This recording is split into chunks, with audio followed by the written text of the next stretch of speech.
म्हणजेच रामशास्त्री. मराठी मुलांची शाळा संजय गांधी नगर मिरज सादर करीत आहे विद्यार्थ्यांच्या अभिनयाने नटलेले एक भव्य नाट्य रामशास्त्री न्यायासनाचा पीठाधीश. या महानाट्याचे मार्गदर्शक व प्रेरणास्थान मिरज विद्या समितीचे अध्यक्ष माननीय श्री शैलेशदादा देशपांडे, सौ समेधाताई देशपांडे, संस्थेच्या उपाध्यक्षा माननीय सौ अश्विनी वहिनी कुलकर्णी, संस्थेचे कार्यवाह माननीय श्री अनिल भाऊ कुलकर्णी यांच्या शुभाशीर्वादाने सादर करीत आहोत एक भव्य नाट्य रामशास्त्री न्यायासनाचा पीठाधीश.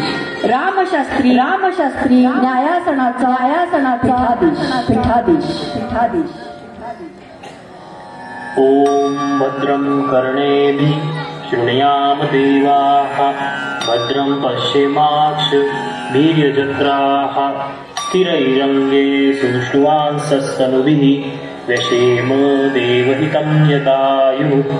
ओम स्वस्ति न इंद्रो वृद्धश्रवाः स्वस्ति न पूषा विश्ववेदाः स्वस्ति न सार्क्ष्यो अरिष्ठनेमिः स्वस्ति नो बृहस्पतिर्दधातु.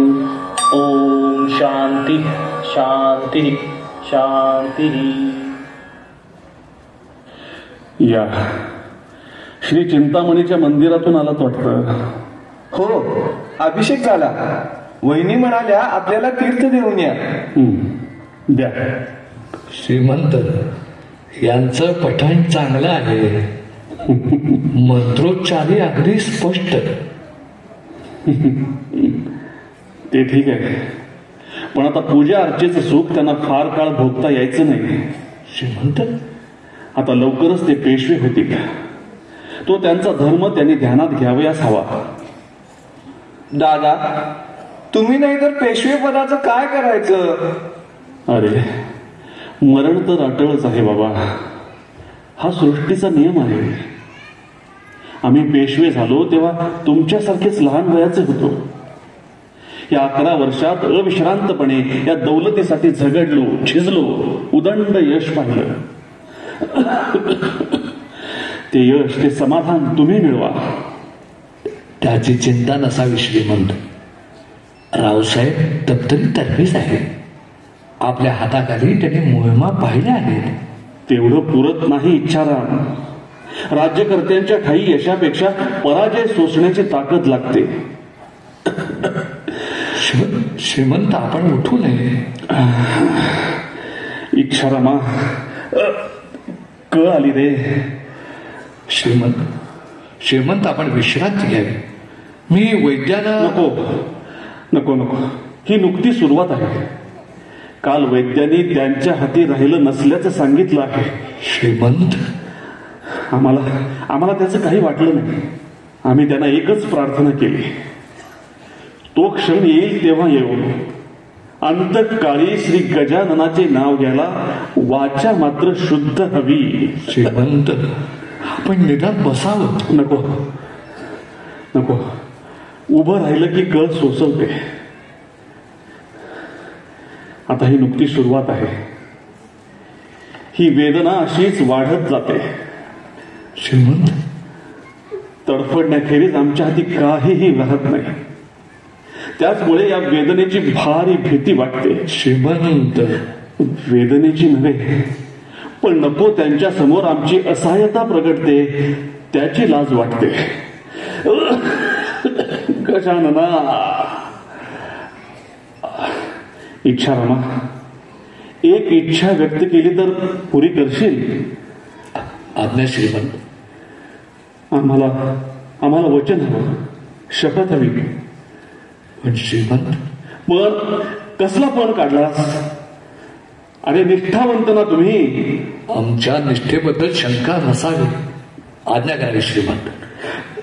खरं? वचनबद्ध आहे श्रीमंत. तुम्ही कपडे बदलून या. इच्छारामा, मला खंजीर हवा. खंजीर? हो इच्छारामा, मला खंजीर दे. या वेदना आता मला सोसवत नाहीत रे. इच्छारामा, उभा का, मला खंजीर हवा. श्रीमंत क्षमा असावी. आत्महत्या हे पाप आहे. मूर्खा ही आत्महत्या नाही, हे आत्मसमर्पण आहे. या पराक्रमी पेशव्याला असह्यपणे भूमीवर तडफडताना कोणी पाहू नये, त्याचा आक्रोश कोणी ऐकू नये म्हणून मला खंजीर दे. आजवर आम्ही कोणापुढे हात पसरला नाही. आम्ही तुझ्यापुढे हात पसरतोय, भीक मागतोय. आम्हाला सत्वर खंजीर दे. दिलेलं वचन मोडतोस, खोटी शपथ घेतोस. बोलत का नाहीस? अशी जुबान उघडायची नाही तुझी. कोण आहे तिकडे? असूड घेऊन ये लवकर. इच्छा रामा, माझा अंत पाहू नको, मला खंजीर दे. बघतोस काय, त्याला फोडून काढ. आमची आज्ञा उल्लंघन एवढं सोपं नाही.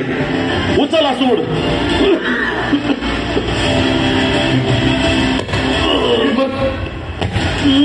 श्रीमंत थांबलास का? थांब आता मीच. श्रीमंत. शास्त्री बुवा. श्रीमंत क्षमा असावी. आपला हात धरण्याचा अधिकार आमचा नव्हे. क्षमा? आमचा हात धरलात ही अमर्यादा. पण इच्छाराम पंतांचा अपराध. भावी वेदनेच्या भीतीने आम्ही खंजीर मागवला आणि त्यांनी तो दिला नाही. हाच. श्रीमंत, आपण खंजीर मागवला तो आत्महत्येसाठी. हो, आता सोसवत नाही.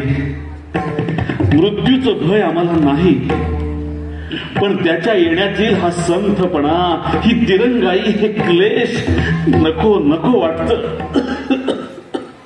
इच्छा रामा, अंतकाळी विश्वासाची भरवशाची माणसं म्हणून जवळ केलेले तुम्ही, तुमचं वय अधिकार लक्षात न घेता आम्ही तुमच्यावर हात टाकला. क्षमा मागायला देखील. श्रीमंत डोळ्यात अश्रू आणू नये. आपल्या सेवेसाठी वाहिलेली कुणी आपल्या सेवेतच खर्ची पडली तर समाधान वाटेल. इच्छा रामा. श्रीमंत. शास्त्री बुवा. श्रीमंत, एवढी एकच चिंता आमच्या मनात वावरत होती. नारायणाचं वय लहान, स्वभाव संतापी. ते आणि काका दोघेही सारखेच. पानपतच्या पराभवानंतर नुकतीच दौलत बळ घेते आहे. शास्त्री बुवा, नारायणाला आपला म्हणा. जशी आज्ञा श्रीमंत. मला वचन हवंय. श्रीमंत, आपण विश्रांती घ्यावी. नारायणा, ऐकलंस ना? फार मोठी जबाबदारी तुमच्यावर आहे. हवं त्यांना दुखवा, पण काकांना दुखवू नका. त्यांचा अविवेक तुम्हाला सोसता येणार नाही.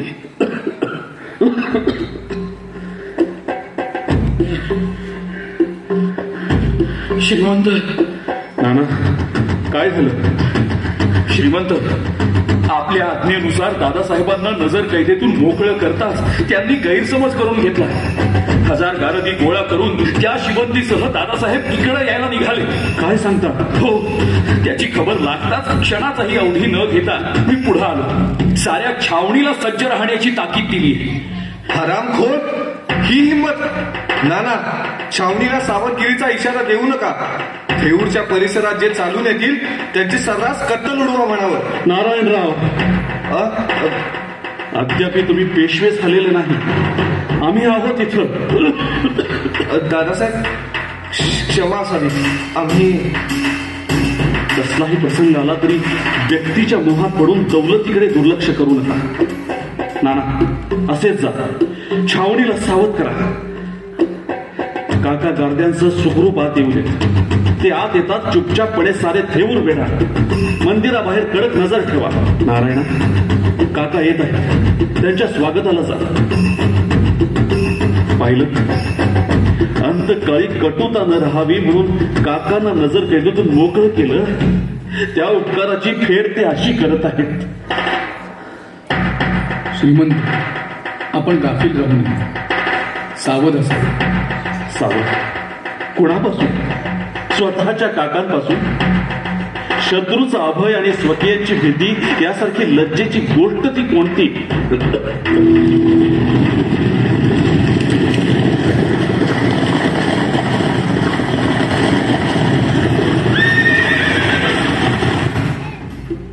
ढेरे, या महालाबाहेर कोणीही जिवंत राहणार नाही. बाहेर जाऊ नका. माधवा, या काका, आपलीच वाट पाहत होतो. आम्ही एकटे आलो नाही. आमच्या संगती 1000 गार्द्यांची सोबत आहे. तेही समजलं. तेवढं समजून भागणार नाही. खूप समजून घ्यावं लागेल. तुमच्या पातकांचा घडा भरला माधवराव. पातक आणि आमचं? काकाचा अधिकार ध्यानी न घेता उतावळपणे पेशवे बनतात. आमचं बळ न तोरता आम्हाला नजरकैद केलं. आज त्याचा पुरा सोक्षमोक्ष लागेल. आणि त्यासाठी नागव्या तलवारीने महालात आलं. माधवा, या राघव भरारीची तलवार जेव्हा म्यानाबाहेर पडते तेव्हा रक्त प्यायल्याखेरीज ती म्यान होत नाही. मग थांबलात का? हा माधव तुमच्या समोर उभा आहे. बेलाशक ती तलवार चालवा. दादासाहेब, आपण श्रीमंतांचे काका, वयानं मानानं मोठे. आपणासारख्या पराक्रमी पुरुषांना असं वागून अपकीर्तीचा धनी होऊ नये. कोण? रामशास्त्री? बाजूला हो. आणि राज्याचे न्यायाधीश असं हे समजत असतील. दादासाहेब, आम्हाला हवा तो बोल लावा. बेशक आमची गर्दन मारा, पण संतापाच्या भरात अविवेकाची पावलं टाकू नका. दादासाहेब, वेळ कोणची हे तरी ध्यानी घ्या. कसली वेळ? श्रीमंतांची प्रकृती विकोपाला गेली आहे. वैद्यांनी सारी आशा सोडली आहे. अशा वेळी आपल्या भेटीसाठी डोळ्यात प्राण आणून वाट पाहत असता तळपत्या तलवारीनिशी यावं. सुखानं मरू सुद्धा देऊ नये. यांच्या कर्माची फळ त्याला आम्ही काय करणार?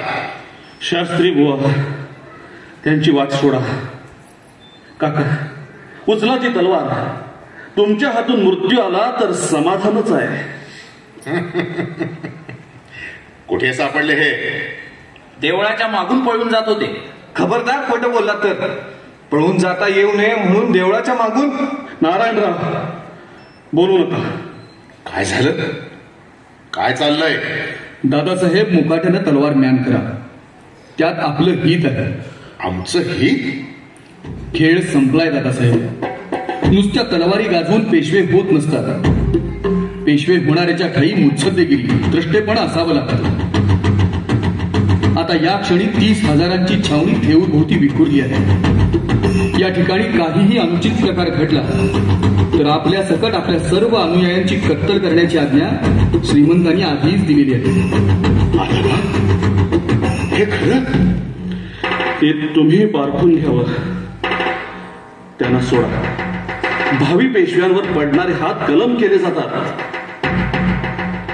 श्रीमंत, आपल्या हुकुमानुसार सर्व गारदी वेढले गेले. गारदी वेढले गेले? नारायणराव, तुम्ही बाहेर जा. गारद्यांच्या बाबतीत कसलंही गैरवर्तन होत नाही हे जातीने पहा. काका, थांबलात का? असेल हिंमत तर उचला ती तलवार. माधवा, तुझ्या मनात काय आहे? आमच्या मनात काय आहे? गाढवावर बसून पुण्याच्या भर रस्त्यात तुमची मिरवणूक काढावी. गावच्या वेशीवर तुमची पूजा बांधून तुम्हाला सन्मानाने पुण्याबाहेर घालवावं. श्रीमंत, घाबरू नका शास्त्री. अहो, त्यांनी विचारलं म्हणून मनातली गोष्ट सांगितली. ते धैर्य आमच्यात नव्हतं. माधवा, मी चुकलो रे. काका, असलं वर्तन परत करू नका. लक्षात ठेवा, शत्रूवर धरायची धार ज्या दिवशी स्वकीयांवर धराल त्या दिवशी हाती असलेलं सारं यश गमावून बसाल. नको माधवा, बोलू नको. मला क्षमा नको. मला हवी ती शिक्षा दे. केलेली विनंती कधी ऐकली नाही. निदान दिलेली शिक्षा तरी पाळा. बोल माधवा, हवी ती शिक्षा सांग. मी आनंदानं भोगेन. काका, नारायणाला आपलं म्हणा. जपा. त्यांना पेशवे बनवून तुम्ही कारभार करा. माधवा, थांबलात का? काका, माझ्या मनात काहीही नाही. एवढी एकच इच्छा दादासाहेब श्रीमंत आपल्यावर रागावले असतील, प्रसंगी टाकून बोलले असतील, अपमानही केला असेल. सारं विसरून माझा राग या निष्पाप लेकरावर काढू नका. घराण्याची आबरू राखा. नारायणाला आपलं म्हणा. दादासाहेब, माधवा, चिंता करू नकोस. नारायण माझा आहे, माझा आहे. गजानना, दरवाजे उघडले. गजानना,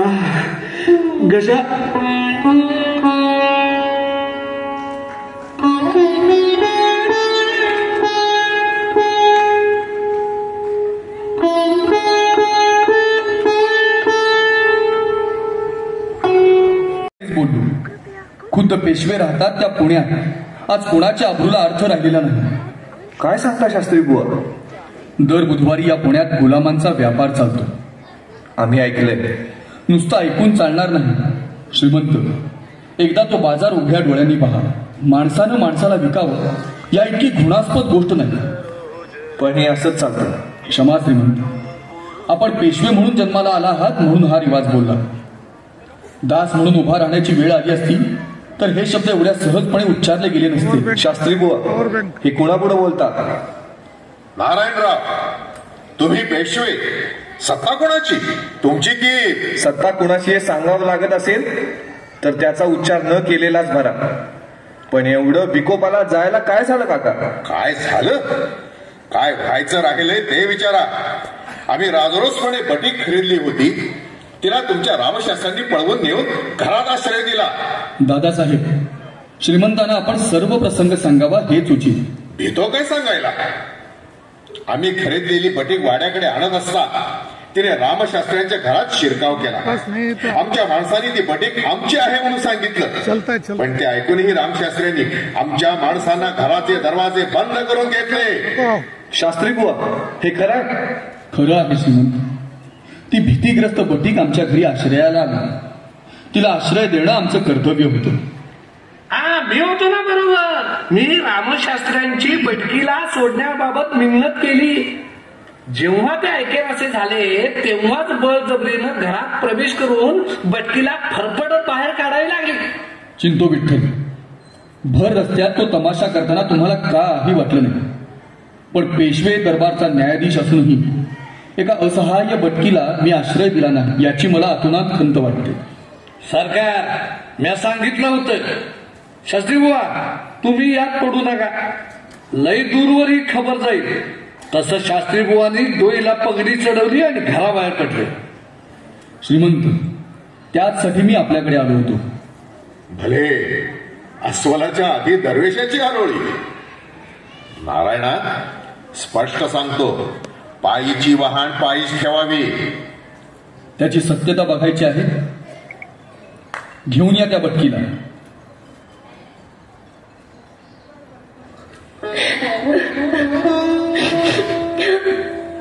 गजानना, स्त्रीची विटंबना पाहून पेशवे डोळे मिटून घेतात, पाठ फिरवतात.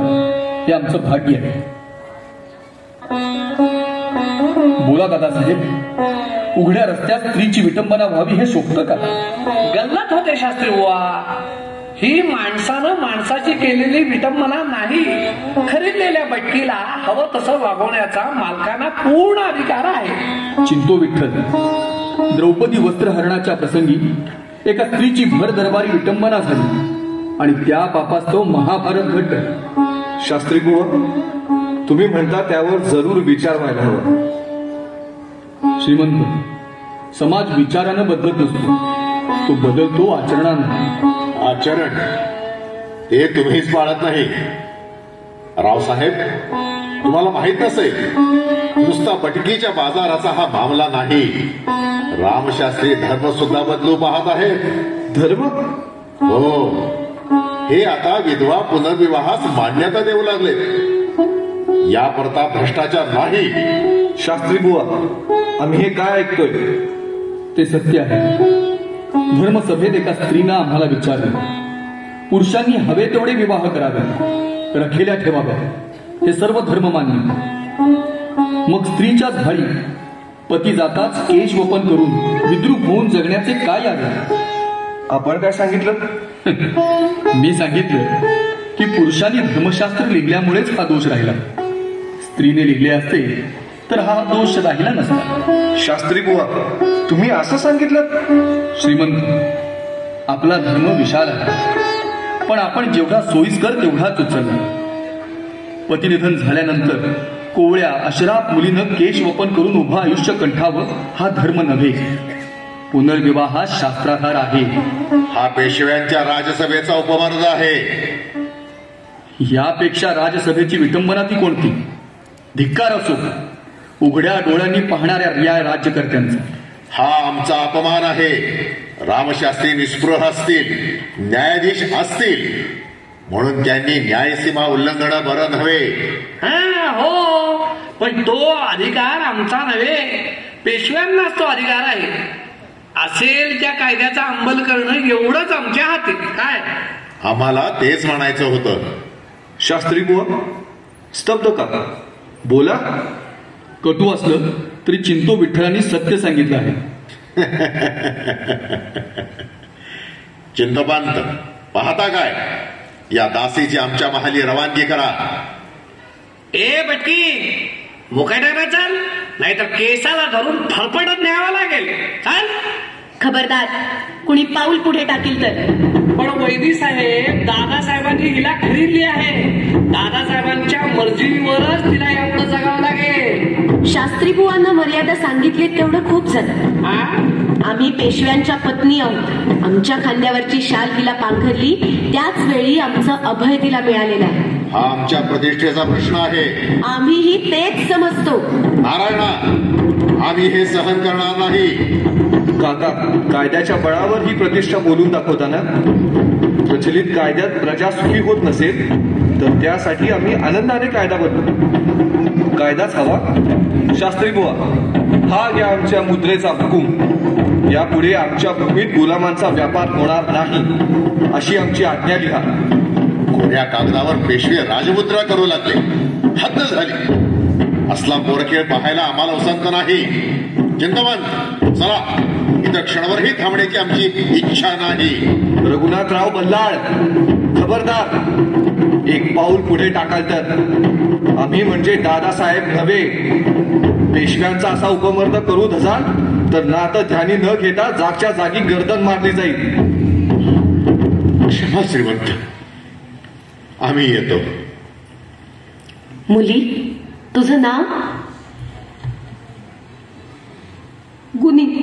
गुणवंता. गुणी, आजपासून तू मोकळी आहेस. सरकार, मी जाऊ कुठं? मला कोणी नाही. मुली, असं म्हणू नको. तुझ्या पाठीवर यादी मायेची शाल पांघरली तेव्हाच तुझं पोरकेपण संपलं. त्याच तुझा कैवार घेतील. निश्चिंत मनानं त्यांच्या बरोबर जा. शास्त्री बुवा, तुमच्यामुळे बिचारी विटंबनेतून वाचली. श्रीमंत, बटकीचा व्यापार बंद झाला याचा आनंद आहे, पण दादासाहेबांना एवढं दुखवायला नको होतं. श्रीमंत, सात्विकतेच्या संतापालाही विवेकाच्या मर्यादा हव्या. पण त्यांनीच आमचा अपमान. त्याचा संताप वेगळ्या पद्धतीने व्यक्त करता आला असता. श्रीमंत रामशास्त्री, तुम्हाला खरं सांगितल्या विना राहवत नाही. काकांना पाहिलं तरी आमचा मस्तक शूळ उठतो. आयुष्यभर यांनी दादांना छळलं. दादा गेले. त्यांनी आता ताईपणा केला म्हणून आपण करणं समर्थनीय नाही. भावने आहारी जाऊन कोऱ्या कागदावर राजमुद्रा देण्यासारखं झालं असतं ते. शास्त्री बुवा, लोक आम्हाला शीघ्र संतापी, उतावळे, असंयमी समजतात. पण ते तेवढं खरं नाही. आम्हाला खूप भीती वाटते. या 9 मजली प्रचंड वाड्यात सदैव कुजबूज चालू असते. सदरेवरच्या जुन्या मुरब्बी माणसांची साशंक नजर आम्हाला छळते. शास्त्री बुवा, रात्री अपरात्री महाली पाल जरी चुकचुकली तरी डोळे खाडकन उघडतात. कोऱ्या कागदावर राजमुद्रा उठवावी तसं हे पेशवे पद आमच्या अजाण जीवनावर मारलं गेले. हा पेशवे पदाचा तुरा मस्तकी आला आणि त्याचबरोबर आमचे सारे आधार ढासळले, पार कोलमडून पडले. 5,000 माणसांचा राबता असलेल्या या वाड्यात आम्ही आई विना पोरके, दादा विना एकटे राहिलो. या एकटेपणाचं भारी भय वाटू लागले शास्त्री बुवा. श्रीमंत, असं भय व्याकुळ होऊ नका. भावने आहारे जाऊन विचलित होण्याचा, भीतीपोटी संतापण्याचा तुम्हाला अधिकार नाही. आपले बंधू श्रीमंत माधवराव बालवयातच पेशवे बनले. स्वराज्याचं तोरण शिवछत्रपतींनी बालवयातच बांधलं. ते सामर्थ्य आमचं नाही, पण आज एक स्मरण द्यावंसं वाटतं. आज्ञा श्रीमंत. आमचा अधिकार विसरून तुम्ही आम्हाला जवळ घेतलं. ठेऊरला दादांच्या अंतकाळी आपण त्यांना वचन दिलं होतं, आठवतं? श्रीमंत, त्या वचनाचं विस्मरण होऊ देऊ नका. आम्ही चुकलो तर रागवा, समजावून सांगा, पण आम्हाला टाकू नका. तुम्ही आम्हाला टाकलेत तर या नारायणाला राखणार कोणी नाही. श्रीमंत, केवढा विश्वास टाकला श्रीमंत. ही आपल्या मनाची श्रीमंती आमच्यासारख्या सेवकांना कशी मिळावी?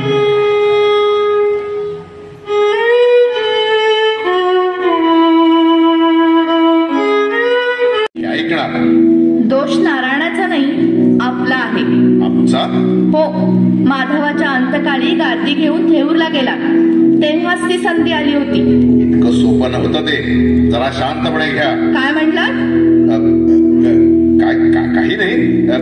असं पहा, पण कसं सांगायचं? थेऊरला तो माधव एवढा बेसावध नव्हता. आम्हीच त्याच्या जाळ्यात अडकलो. संयम राखला म्हणून बरं. तुम्ही नव्हे, त्यानं. मरता मरता गोड बोलून नारायणाची धोंड गळ्यात अडकवून मोकळा झाला. वहिनी साहेब, ते माधवराव लाख परवडले हो, पण हे श्रीमंत नुसती आग. कसली आग? नुसती फुंकर मारली तरी. काळजी घ्यावी म्हटलं. कसली? ओठावर मिशा आहेत म्हटलं. फुंकर मारायला चाल आणि मिशा तेवढ्यात जाळून घ्या. बाईसाहेब, देवानं 32 तास दिले असले तरी जीभ एकच दिली आहे. निदान 32 वेळा विचार करून ती वापरावी. हे बायकोला सांगण्याऐवजी भर दरबारी ज्यांनी अपमान केला त्यांना सांगायचं होतं. नारायणाला? त्याने काय केलं? या नारायणाच्या मनात तुमच्याबद्दल तीळ मात्र जिव्हाळा नाही. पेशवाईची वस्त्र मिळताच त्यानं तुम्हाला नजर कैदेत ठेवलं. त्याच्या मनात आलं तर आपल्यावर तलवार चालवायलाही तो मागे पुढे पाहणार नाही. अगदी खरा वहिनी साहेब. परवा दरबारात त्याच वेळी श्रीमंतांचा कोप पाहून पितांबर व्हायची वेळ आली. ती हिंमत त्या नारायणाची नाही. मान्य, पण तो बोलविता धनी होता ना तिथं. रामशास्त्री? होय दादासाहेब, तोच तो. श्रीमंत माधवराव गेल्यापासून सारी कारस्थाने त्याची आहे. आणखीन कुठवर जातो हे असंच पाहत बसावं लागेल. नुसतं बघत बसण्यासाठी आम्ही जन्मलो नाही. मनात आणलं तर इकडची सृष्टी तिकडं करून दाखवू. एकदा राघोफरारीचा कौल ढळला तर त्याच्या आड येण्याचं बळ परमेश्वरालाही नाही. पण कौल ढळला तर ना. ज्याच्या मनगटात बळ असतं त्याला आव्हान करू नये. परत एकदा आळेगाव करावं लागेल एवढंच ना. क्षमा दादासाहेब, एवढ्या दूरवर जाण्याचं काही कारण नाही. मतलब? चिलटाला मारायला हत्तीचं बळ कशाला हवं? आज आपल्या पाठीशी चित्तोपंत रायरीकर, भगवानराव प्रतिनिधी, सदाशिव रामचंद्र, विठ्ठल विश्राम, सखाराम बापू ही मंडळी आहे. सल्लागारांच्या मान डोलवण्यानं या गोष्टी होत नसतात. त्याला कृती करणारी माणसं हाताशी लागतात. निर्धार असेल तर तीही मिळतील. काय म्हणलं? सरकार, रामशास्त्री आलेत बाहेर. रामशास्त्री? घेऊन ये त्यांना. कोणचं संकट घेऊन आला हा बगळा? चिंतोपंत, शास्त्री योग्य वेळी येत आहेत. शास्त्री बुवा, वाट चुकली तर नाही? नाही दादासाहेब, आपल्याच दर्शनाला आलो. आणखीन काही अपमान करायचा शिल्लक राहिला वाटतं. अपमान करण्यासाठी नव्हे, क्षमा मागण्यासाठी. क्षमा? न्यायाधीशाच्या कर्तव्यापोटी काही कटू सत्य सांगावी लागली, पण ते करीत असता सेवकाच्या मनात आनंद नव्हता. पण किती ऐकून घ्यायचं, यालाही काही मर्यादा. श्रीमंतांचं बालवय ध्यानी घेऊन थोरपणानं दादासाहेबांनी तिकडे दुर्लक्ष करावं. आमची गर्दन मारायला निघाले तरीही. दादासाहेब, आपण वयानं मानानं मोठे, श्रीमंतांचं कोवळं वय, जसा आकार द्यावा तसे ते घडतील. श्रीमंत माधवरावांसारखा थोर पेशवा दौलतीला लाभला. 11 वर्षात त्यानं शत्रूचं पारिपत्य करून राज्याला स्थिरता आणली. आणखीन थोडं आयुष्य मिळतं तर मराठी राज्य उदंड ऐश्वर्याप्रत नेतात. पण राजयक्ष्म्यापेक्षा घरातल्या किडीनं त्यांना पोखरलं आणि एक कर्तबगार पुरुष गमवावा लागला. माधवाची आठवण झाली की मन कालवतं. त्यांनीच आपल्या हाती श्रीमंतांना दिलं. ते आम्ही विसरलो नाही, म्हणूनच हे सहन करतो. हा आपला मोठेपणा आहे दादासाहेब. आज श्रीमंत थोडे हूड वाटत असले तरी परिपक्वता आल्यानंतर ते खचितच आपल्या भावाप्रमाणेच नाव मिळवतील. तुम्ही चिंता करू नका शास्त्री बुवा, हे हवे ते बोलतील. पण यांच्या मनात काही नसतं हो. नारायण का आम्हाला परका, मुलावर का कुणी राग धरतं, खरं ना? हो, मुलावर का कुणी राग धरतं. आपण उभय त्यांच्या मनाचा मोठेपणा पाहून खूप समाधान वाटलं. मी येतो. आज्ञा असावी. शास्त्री बुवा. आज्ञा वहिनी साहेब. माधव गेल्यापासून या घरात शांती नाही. तेव्हा सिद्धटेकला आम्ही नवग्रह शांतीचा होम करायला सांगितलाय. योग्य केलं वहिनी साहेब. खरोखरच नवग्रह शांतीची वेळ आली आहे. आम्ही तर इथं नजर कैदे. आम्हाला सिद्धटेकला जाता येणार नाही. होमाची सांगता आपल्यासारख्या अधिकारी शास्त्रांच्या हातून पार पडावी एवढंच वाटतं आम्हाला. आपण चिंता करू नये, हे मी माझं कर्तव्यच समजतो. मी उद्याच जाईल. होमाची सांगता करूनच माघारी येईन. येतो आम्ही. हो या. दुसऱ्याला दोष देण्याआधी माणसानं स्वतःला पाहावं. का? काय झालं? तो रामशास्त्री येण्याआधी त्याच्यावर केवढी धार धरली, आम्हाला बोल लावला आणि तो येताच. हे मात्र खरं वैद्य साहेब. आम्हाला वाटलं की आता त्या रामशास्त्राची खेटरानं पूजा बांधा. यांचं असलं टप्पी वर्तन, कुठेतरी यांच्या नादानं आम्ही कशी पडायचे. झालं बोलून. काय नारायणाचा बंदोबस्त करायचा आहे ना, स्वारींना पेशवे बनायचंय ना. अशा गोड बोलण्यानं रामशास्त्री बघायचा नाही. गंगेतला गोट आहे तो, त्याच्यावर काही परिणाम व्हायचा नाही. व्हायचा तो केव्हाच झाला. काय?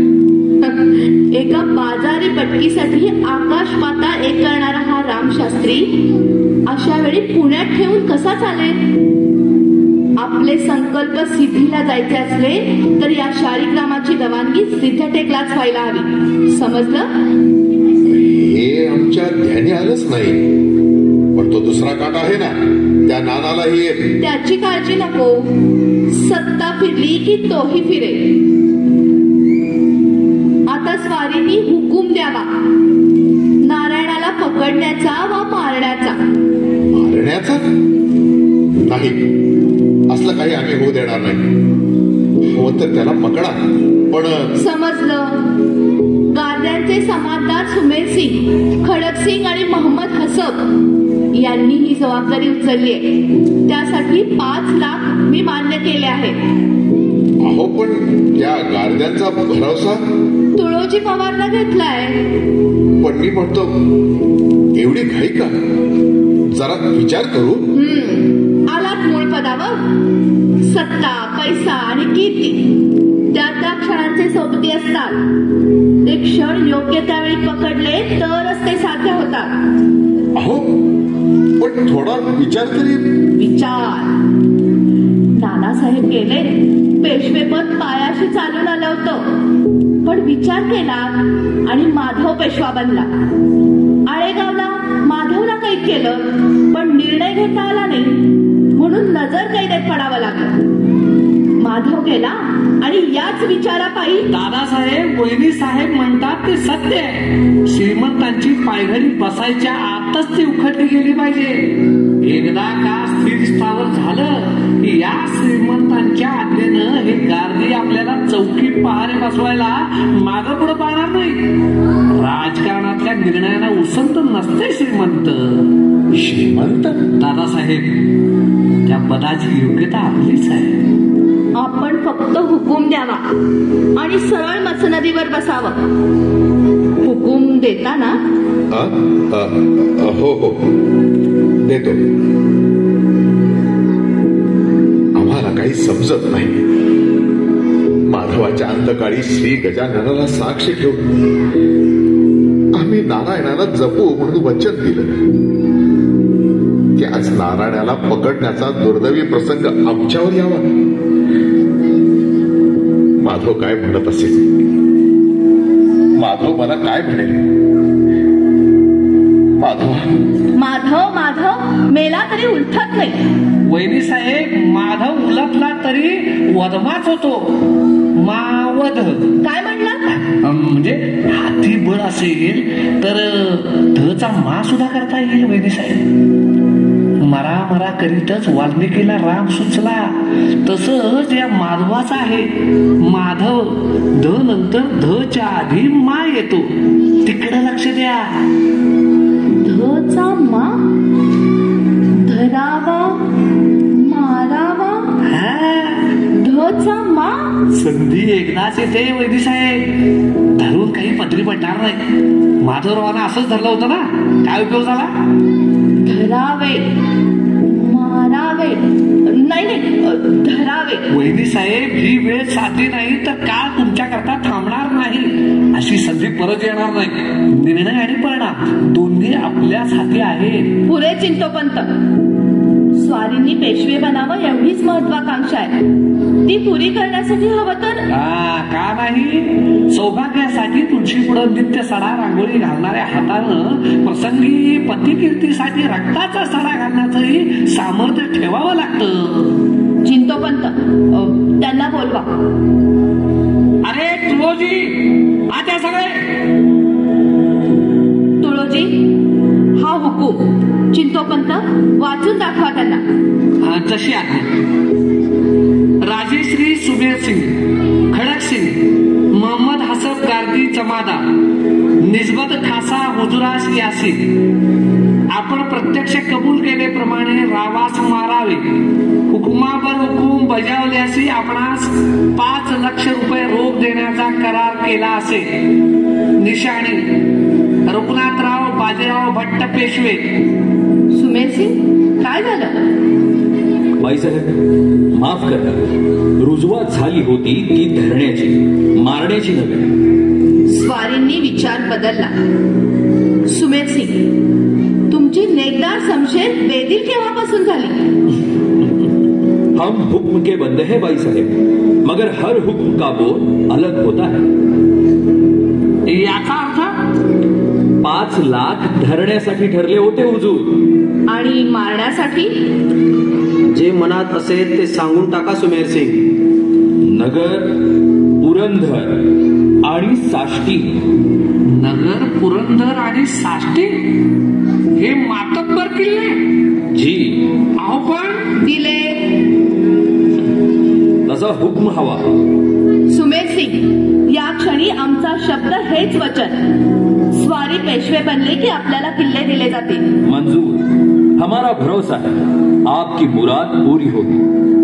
हे आशीर्वाद चालणार नाही. तुळोजी, बेल भंडारा घेऊन या. सुमेर सिंग, आपण कडवे राजपूत आहात. बेल भंडारा उचलून दिलेला शब्द आपण प्राण गेला तरी फिरवत नाही, हे आम्हाला माहिती आहे. आपल्याला बेल भंडारा उचलावाच लागेल. जय गिरिंगजी, फतेह हो.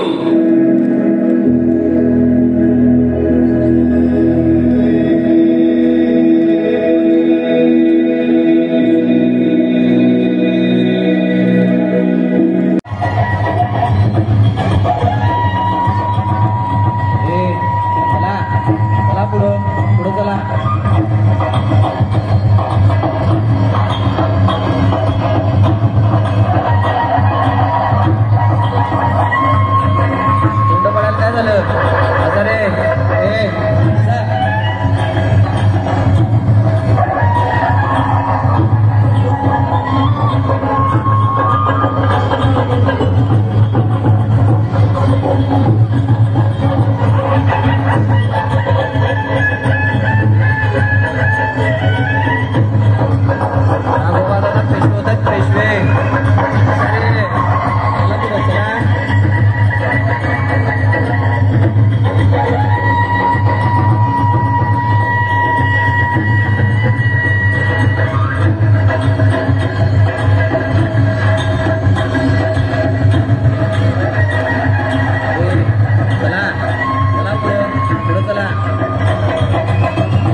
तरी सांगत होतो हा मिरवणुकीचा बेत नको म्हणून. असं कसं? उद्याचे पेशवे, त्यांचं दर्शन नको का प्रजेला घडायला? काय झालं? काय झालं?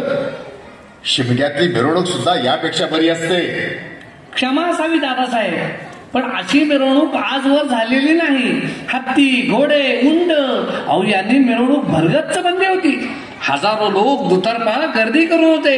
नगारे, शिंके फुंकली जात होती. काय कमी होतं त्यात? फक्त गाढवं कमी होती. कसली मिरवणूक? धिंड होती, धिंड. एखादी प्रेत यात्रा पाहावी तशी शांत भकास नजरेनं पाहणारी ती माणसं. आमच्या भोवतीचे गार्दी एवढा कंठशोष करीत होते, पण बघ्यांच्या जीवात टाळ्याला चिकटल्या होत्या. एक आवाज तरी विसरला. रामखोर लेकाचे, या सर्व अनर्थाला तोच कारणीभूत आहे. हुजूर, क्या है? हुजूरात इजाजत मागती है. अगदी हुकुमाचे ताबेदारच की नाही? सुमेर सिंग, मला जाव हवा. पण आत्ताच कशाला? आपण थोडी विश्रांती. केव्हा सरली? सुमेर सिंग, आम्ही नारायणाला धरण्याचा हुकूम दिला होता. त्यानं मारलं कसं? कोणाच्या हुकुमाने? आता झाल्या गोष्टी उगाळून काय उपयोग? गर्दीत होऊ नये ते झालं. एवढ्या सहजासहजी ही गोष्ट लपणार नाही. सुमेर सिंग, असली बगावत करणं हे तुम्हाला शोभत नाही. सरकार, हम हुक्म के बंदे हैं. आम्ही नारायणाला मारण्याचा हुकूम दिला होता. जी. आपणच हुकूम द्यायचा आणि आपणच विसरायचा. स्वारींचा स्वभाव असाच विसरभोळा. आम्ही भोळे असू, पण विसराळू खास नाही. सुमेर सिंग, आम्ही धरण्याचा हुकूम दिला होता, मारण्याचा नव्हे. सरकार का हुक्म हमारे पास है. इजाजत हो तो पेश करूंगा. आप खुद अपनी आंखों से देख सकते हैं. तो हुक्म घेऊन या. आम्हाला तो पाहायचा आहे आत्ता. जा. अहो, किती वैताग करून घ्यायचा तो. उद्याच्या पेशव्यांना शोभत नाही हो. आधीच मिरवणुकीची दगदग झालेली. थोडा आराम करावा. आराम? हो ना. मैनेनं चंदनाची उटी तयार करून ठेवलीये. राधीनं पानाचे विडे जमवले. आणि तुम्ही? भलतच काही बोलायचं. चिंतोपंत आहेत म्हटलं इथं. कोण? तू?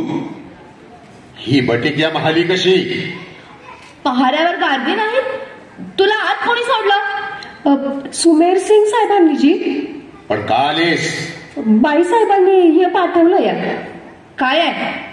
सरकारांचा शिरपेस राहिला होता तो पाठवलाय. गजानना, पाहिलं? आपला शिरपेस आपल्या पायांनी चालत आला. निघतो मी. थांब. जातेस कुठं? तू आत कशी आलीस हे समजायलाच हवं. सरकार, ये रहा आपका हुक्म. तो नंतर पाहू, पण या बटिकीला तुम्ही आत सोडलं? सरकार, ही त्या महालाची बटीक असली तरी तिच्या इमानाबद्दल शंका नसावी. एवढा विश्वास? जी.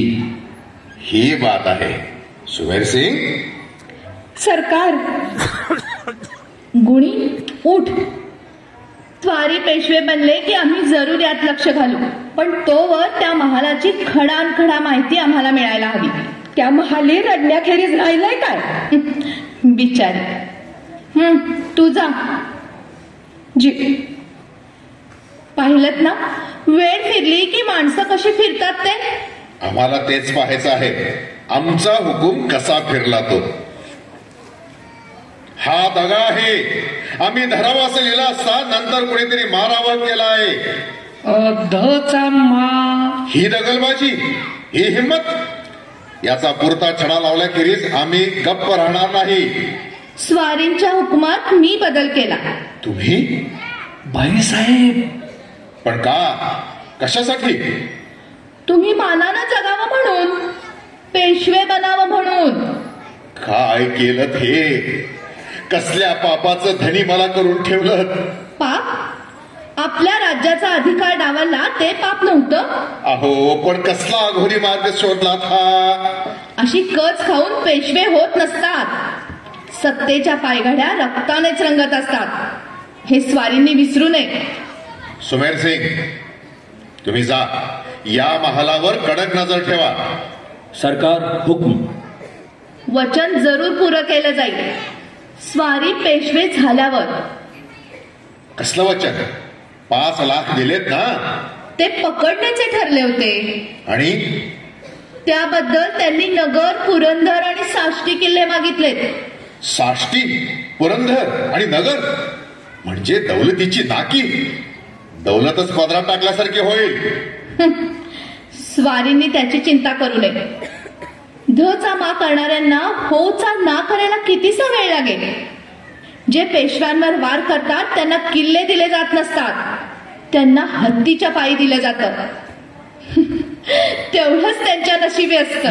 वा बाईसाहेब, आम्ही हरलो. एवढं राजकारण मुरब्बी म्हणून घेतो, पण हे ध्यानात आलं नाही. सुंठी वाचून खोकला गेला.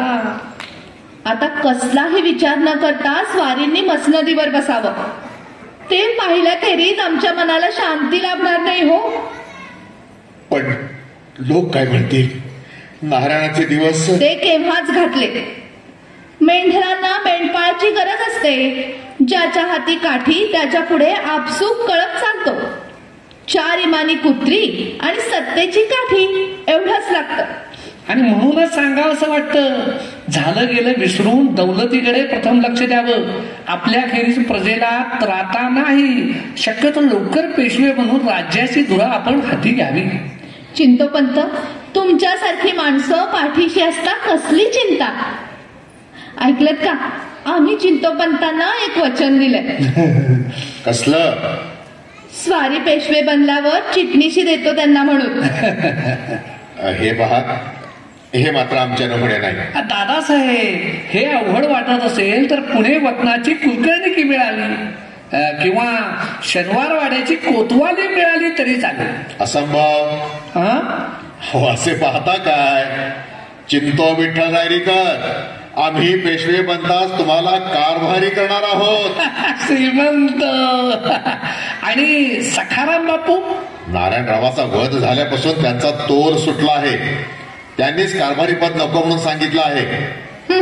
देव देतो आणि कर्म नेतं, तर हे असं. चिंतोपंत, तुम्ही उद्याचे कारभारी. हो हो वैद्य साहेब. या आता. जशी आज्ञा. तसंच उभं राहावं. हे रूप डोळ्यात साठवू दे. स्वारींनी भरझरी पोशाख केलेला असेल. दुशेल्यात लटकणाऱ्या तलवारीवर उजवा हात विसावे. तेव्हा स्वर्गधरेवर अवतरल्याचा आम्हाला भास होईल. आपल्या पावलांनी चालत आलेला हा शिरपे स्वारींच्या पगडीवर कसा दिमाखानं चमकेल ते मला आजच डोळे भरून पाहू दे. आनंदी, हिऱ्याचा रंग शुभ्र असतो ना? नाही, हे हिरासारखे लाल का दिसत आहेत? असं काय करायचं ते? शिरपेच लावून घ्यावा म्हणते मी. आनंदी, कुठला शुभ्र असतो हा शिरपेच लाल?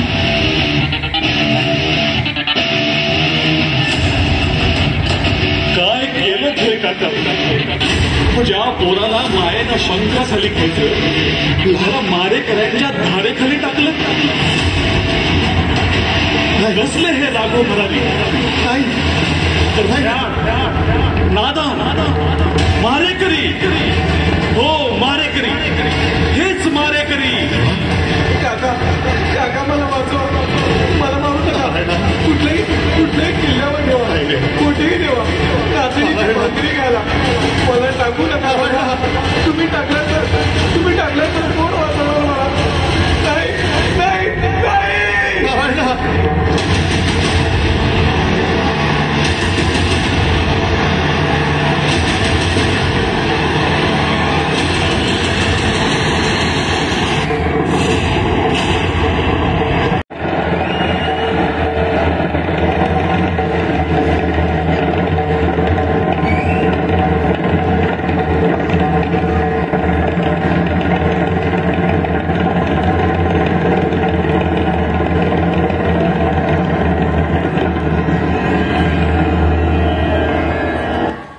माझ्या बुद्धीला हे पटतच नाही. तुम्ही बापूसारखी माणसं या पुण्यात असता हा अघोरी प्रकार. हे घडलंच कसं? त्या दिवशी मी पुण्यात नव्हतो. रघुजी आंगऱ्यांचा तळ पर्वती खाली होता. श्रीमंत त्यांना भेटायला गेले. श्रीमंतांना सावध केलं होतं आणि तरीही श्रीमंत पर्वतीवर गेले. मी काल वाड्यावर गेलो होतो. दादासाहेब आपली आठवण काढत होते. त्या वाड्यात जाण्याचं बळ आता पायी राहिलं नाही. पेशवे राज्याचे कर्ते असले तरी खरी जबाबदारी आम्हा कारभारी, चिटणीस, न्यायाधीश यांचीच असते. ते शल्य मनाला खुपतं. पगारावरून गारद्यांनी खिडकी दरवाजापाशी पाचापाची आरंभली. तिथं बुधसिंग जमादार होता. त्यानं गारद्यांना रोखण्याचा प्रयत्न केला तेव्हा त्याला ठार करून गारदी वाड्यात घुसले. आडवे आलेल्या इच्छाराम पंत, आबाजी पंत यांची कत्तल झाली. वाटेत आलेल्या गायी मारल्या. श्रीमंतांचा वध झाला आणि वाड्याचे दरवाजे बंद झाले. आत फक्त कल्लोळ राहिला. इच्छाराम पंत गेले, वचनाला जागले. बिचारे श्रीमंत एवढ्या मोठ्या वाड्यात एकाकी मारले गेले. छातीचा कोट करून उभ्या असलेल्या शनिवार वाड्यात पेशव्यांच्या पाठीत खंजीर खुपसला गेला. हे विश्वासघाती गारदी आणि त्यांच्यावर भरोसा ठेवणारे पेशवे यांची संगत केव्हा सुटणार कोण जाणे. एवढी सरळ गोष्ट नाहीये ही शास्त्री बुवा. काय सांगायचंय नाना, बोला. पेशव्यांवर वार करण्याची गारद्यांची हिंमत नाही. हा उघड उघड कट आहे असं बोललं जातं. खुद्द दादासाहेबांचा यामागं हात असावा. नाना, लोक काहीही बोलतात म्हणून तुम्ही बोलू नका. तुमच्यासारख्या जाणत्या माणसानं असं चुकूनही बोलू नये. पण शास्त्री बुवा. नाना, नाही, या गोष्टी माझ्या बुद्धीला पटत नाही. दादासाहेबांच्या मनात वैरभाव आला तर समशेर घेऊन ते रणांगणात उतरते. मारेकरी घालण्याची त्यांची वृत्ती नाही. ते दुबळे असतील तर खासच नाही. कोण? मामासाहेब रास्ते? यावं घर आपलंच आहे. दारात का उभे? न्यायाधीशाच्या घरी नम्रतेनंच जावं. निजामानं स्वारी केली. पुणे वाचवण्यासाठी आम्ही काही वाडे दाखवले तर यांनी आम्हाला दंड केला. कोणत्या क्षणी कोणचा गुन्हा पदरात बांधतील याचा भरोसा कोणी द्यावा? मामासाहेब, आपल्याला दंड करण्यात सेवकाला का आनंद होतो? अहो, ज्याचे हात न्यायासनात गुंततात तेथे भावनेला थारा नसतो. तेच आम्हाला पाहायचं आहे. त्यासाठीच आम्ही इथं आलो. नाहीतर या घरात पाऊल ठेवण्याची आमची इच्छा नव्हती. शास्त्री बुवा, आम्हाला जाब हवा. कसला जाब? अहो, खुद्द शनिवार वाड्यात पेशव्यांचा खून झाला. त्या मारेकऱ्यांना तुम्ही काय शिक्षा करणार आहात? आम्ही न्यायाधीश असलो आणि न्यायासनासमोर कुणी पुराव्यानिशी फिर्याद आणली तर आम्ही जरूर चौकशी करू. न्यायाधीश असलो म्हणजे? पेशव्यांनी न्यायाधीश नेमायचा. जे पेशवे असतील त्यांनी आमची नेमणूक केली तरच आम्ही काही निर्णय घेणार ना. खुद्द पेशव्यांचा मारेकरी पेशव्यांच्या मसनदीचा वारस कसा बनेल? ते मला माहीत नाही. तो अधिकार छत्रपतींचा आणि दरबारी मानकऱ्यांचा. चांगली पळवाट शोधली. मी आपल्याला विचारतो, मी न्यायाधीश राहिलो तरी दादासाहेबांच्या विरुद्ध फिर्याद कोण देणार? तुम्ही द्याल? मी? नाना, तुम्ही फिर्यादी बना. आम्ही प्रथम पासून श्रीमंतांच्या बाजूचे म्हणून आधीच आमच्यावर इतराजी झालेली. समजलं. मग न्यायनीतीच्या वल्गना करू नका. साक्ष पुराव्याखेरीज न्याय निर्णय होत नसतो. मग तुम्हीच का ते करीत नाही? मी? पांडित्य सांगणं सोपं असतं शास्त्री बुवा, पण आचरण.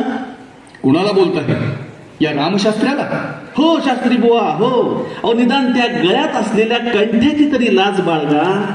आम्हाला दंड केलात तेव्हा तुमच्या कठोर न्यायदानावर प्रसन्न होऊन श्रीमंत माधवरावांनी तो कंठा आमच्या देखत तुमच्या गळ्यात घातला. सांगितलं, कधी काळी खुद्द पेशवे जरी गुन्हेगार म्हणून समोर आले तरी त्यावेळी न्याय देण्यापासून तुमची जिव्हा विचलित होऊ नये. तेवढंच सांगायला आलो होतो. जातो. रामशास्त्र्यानं दिलेला न्याय कधी फिरला नाही आणि त्याच्या मुखातून उच्चारले गेलेले शब्द कधी फिरणार नाही. नाना, तुम्ही काहीही म्हणा, यात दादासाहेबांचा हात असेल हे तर्काला पटत नाही. असले पराकोटीचे निर्णय एकट्यानं घेण्याइतके दादासाहेब उलट्या काळजाचे राजकारणी नाहीत. त्यांच्या सल्लागारातही असा निकराचा सल्ला देण्याची हिंमत मला तरी फक्त एकाचीच दिसते, सखाराम बापूंची. स्वतःचे हात पेशव्यांच्या रक्तानं रंगवण्याइतके सखाराम बापू कुविचारी नाहीत. खुनाची बातमी कळताच तो धक्का असह्य होऊन धर्मिष्ठासारखे 3 दिवस ते पुण्याच्या रस्त्यातून सैरभैर फिरत होते, हे खरं ना? हो, अद्याप ते पुरे ताळ्यावर आले नाही. यापेक्षा त्यांच्या निर्दोषीपणाचा पुरावा तो कोणता? पाया पडतो शास्त्री बुवा. आयुष्यमान बुवा, सर्व क्षेम आहे ना? शास्त्री बुवा, ज्यांनी राज राखली त्यांची भर दिवसा खांडोळी पडली, आणि ज्या माऊलीनं मायाची शाल घातली ती हाती कपाळी मोकळी झाली की हो. दैव गती पुढे कोण काय करणार? कसलं दैव? लेकरावर मारेकरी घालणारा राक्षस. भूतांनी घर भरलं आणि देवासारखी माणसं त्यांना भिवून तोंडला पाहून बसली. कोणाला बोलतेस हे? यांना एका बटकीच्या लाजेपायी धावून येणार. हे धन्याची खांडोळी पडली तरी घरात का बसल्यात? गुणवंता, काय बोलतेस हे? काय बोलते? तुमच्या बाईसाहेबांनी विचारा. उघड्या डोळ्यांनी बघितलं या त्यांनी. एकाच घरात नवरा गेला म्हणून एक बाई ऊर पिटती या, आणि दुसऱ्या महालात जरी लुगड्याची घडी मोडत दुसरी बाई बसली या. गुणी, धन्याबद्दल असे उद्गार काढणं सेवकांचा धर्म नव्हे. कोण धनी? धनी तुमचा असल. माझा धनी कवाच कुत्र्याच्या मौतीनं मेला. राहिलाय तो मारेकरी. खबरदार, एक शब्द पुढे बोलशील तर. गुणी, तुझं दुःख, तुझा संताप मी समजू शकतो, पण लक्षात ठेव, दुःखानं संतापून एखादी मुंगी हत्तीच्या पायाला चावायला धावली तर ती मुंगी हत्तीच्या पायाखाली चिरडली जाते. हत्तीला तिची दखल सुद्धा नसते. वय, परतीच मुंगी हत्तीच्या कानात शिरली तर? हत्तीच्या कानापर्यंत जा आणि मग तिथून मला हा प्रश्न विचार. त्यावेळी योग्य ते उत्तर मी तुला देईन. तोपर्यंत मात्र नुसती जीभ चालवून लहान तोंडी मोठा घास घेऊ नकोस. बाईसाहेबांनी हे द्यायला पाठवलं होतं आणि त्यांची सोबत करायची होती म्हणून मी आले. हे घ्या. काय हे? तोरण? वय, दादासाहेब पेशवे बनल्यात नव. गावच्या सगळ्या घरांवर आज तोरण गुढी उभी हाय. हुकुमच हाय तसा. वाड्यावर बी तोरण लावलं या. बाईसाहेबांच्या महाली लावण्यासाठी तोरण आणलं होतं. तेच बाईसाहेबांनी आपल्याकडे पाठवलं या. येतो मी. थांब गुणी. बाईसाहेबांना अत्यंत नम्रपणे आमचा निरोप सांग. त्यांना म्हणावं, रामशास्त्री श्रीमंतांच्या सुटकात आहेत. सुटकी घरावर तोरण लावलं जात नाही आणि जाणार नाही. जातो मी. नाना, मी हे काय ऐकतो आहे? साऱ्यांनाच काही समजेनाचं झालं. श्रीमंत गेले नाही, तोच दादासाहेबांनी आपली मिरवणूक काढली, गुड्या तोरणं उभी केली सक्तीनं. हा दोष त्यांचा नाही. श्रीमंत मारले गेले. आलेल्या सत्तेने दुःखाचा विसर पाडा म्हणून गुढ्या तोरणं उभी करायची. तर कारण काय? कारण एकच, सत्तेच्या पायऱ्यांवर विवेकाच्या पायघड्या अंतरलेल्या असतात. त्या तुडवूनच सत्ता गाठता येते. दादासाहेबांच्या संगती कोण आहे? भवानराव प्रतिनिधी, सदाशिव रामचंद्र, विठ्ठल विश्राम आणि चिंतो विठ्ठल रायरीकर. छान. दादासाहेबांच्या हलक्या कानात हा चौघडा छान बसला. नाना, ही अत्यंत सावधगिरीची वेळ आहे. अशा वेळी आपली माणसं पारखून घ्यायला हवी. खूप वेळ झाला. शास्त्री बुवा, येतो मी. या. वाड्याची काय हाल हवाला आहे? हाल भरपूर आहे. हवाला मात्र कसलाच नाही. या घटकेला एकाच वेळी शनिवार वाड्यात अमावस्या आणि पौर्णिमा उतरल्या आहेत. अमावस्या आणि पौर्णिमा एकाच वेळी? रावसाहेबांच्या महाली भकास नजरेने बसून राहिलेल्या गंगाबाई साहेब. आता त्यांना पाहिलं तर कुणाला खरं वाटेल की 1 महिन्यापूर्वी त्या वाड्याच्या दालनातून हीच मुलगी लक्ष्मीसारखी नांदत होती. रावसाहेबांनी हौसेनं पाळलेल्या हरणाच्या पाडसाला जिनं शालू फाडून दुधाच्या कोथडीनं भरवलं, ती पोर वैधव्याच्या दाहात आत पाडसासारखी तडफडते आहे. आणि दुसऱ्या महाली जरीबासनाची उलथापालथ चालली आहे. नव्या दागिन्यांचा झगमगाट पसरला आहे. राजसत्ता बदलली की असंच होतं. किळस आलीये मला. पती गेला तर मोठ्यांना रडता सुद्धा येऊ नये. सूतक सरलं नाही तोच मंगलवाद्यांचा आवाज. ज्या बाईचं सौभाग्य हरवलं त्या महालावर तोरण. मंडळी, आज सारा दिवस वाड्यावर गेला ना, त्याचमुळे आपलं मस्तक चढलं आहे. अशा गोष्टींचा विचार करण्यापेक्षा स्वयंपाकघरात जाऊन भोजनाची तयारी केली तर बरं होईल. संध्याकाळच्या वेळी कुठं जाणं झालं? जाणार कुठे? बोलून चालून आम्ही शास्त्री. शनीला विनवलं, गजाननाला साकडं घालून आणलं. साकडं? हो. जेव्हा माणसांचे उपाय हरतात, ते हताश बनतात, तेव्हा देवाखेरीज दुसरा कुठला आधार? काय करावं ते समजत नाही. जेवढं समजतं तेवढं मी केलं. स्वयंपाक झालेला आहे, आम्हाला तेवढंच येतं. का आला होता? चाकरी पाहिजे. चाकरी? तुमची नव वाड्याची. तुळोजी हे सभ्य माणसाचं घर आहे. ते बी सांगायला लागते काय? काय म्हणतोस? शास्त्री बुवा, हवं न्यायाधीश नव तुम्ही, आणि आमासने आणि तुम्हासने एवढं बी कळू नये. काय कळायचं? दादासाहेब पेशवे झाले, समध्या गावानं गुढ्या तोरणं उभी केली, आणि साऱ्या पुण्यात तुमचंच घर मोकळं. छा छा छा, हे बरं नव. कळलं तेव्हा तसा चालू. उद्या घरावर तोरण काठी लागाय पाहिजे. तुमच्याजवळ नसलं तर मला सांगा, मी वाड्यातनं आणून देतो. तोरण? तुळोजी, मी श्रीमंतांच्या सुटकात आहे. आमच्या घरावर तोरण लागणार नाही. लागलं नाही तर लावलं जाईल. तुळोजी, अशा वर्तनापायी नारायणरावांनी एकदा चाबकानं तुझ्या पाठीची धिरडी केली होती. विसरलास? विसरीन कसं? बघितलं नाही का त्याचं काय झालं ते? तुळ्या, काय बोलतोस? कुणाला तुळ्या म्हणता? मला? शास्त्री बुवा, ते दिस आता. ह्यो तुळोजी पवार पुण्याचा कोतवाल हाय, विसरू नका. पुण्याची कोतवाली? आणि तुझ्याकडं? मग दादासाहेब पेशवे म्हणले की मलाच कोतवाल करणार आहे. ते हवं ते करू. ते तुम्ही सांगायची गरज नाही, पण सांगून ठेवतो, उद्या सकाळी घरावर तोरण दिसाय पाहिजे. आणि नाही दिसलं तर? नाही तर जरा गावात फिरून चौकशी करा. गावातून एकटा फिरत नाही मी. ज्याच्या घरावर तोरण नसल त्या घरच्या माणसांच्या पाठीवर तोरण उठवूनच बाहेर पडतो. अरे जा, असेल हिंमत तर सकाळी तुझे गार्दी घेऊन ये. वाट बघतो तुझी. तुझ्यासारखी फुंकणारी कुत्री खूप बघितली. अरे शास्त्र्या, कुणाला कुत्रा म्हणतोस? या तुळ्याची हिंमत माहित नाही तुला? जिथं त्या पोराला पायाला धरून टाक ती तलवार. शिवशमन टाक म्हणतोय ना, नाही तर या क्षणी गर्दन मारली जाईल. उचल ती तलवार आणि चालता हो.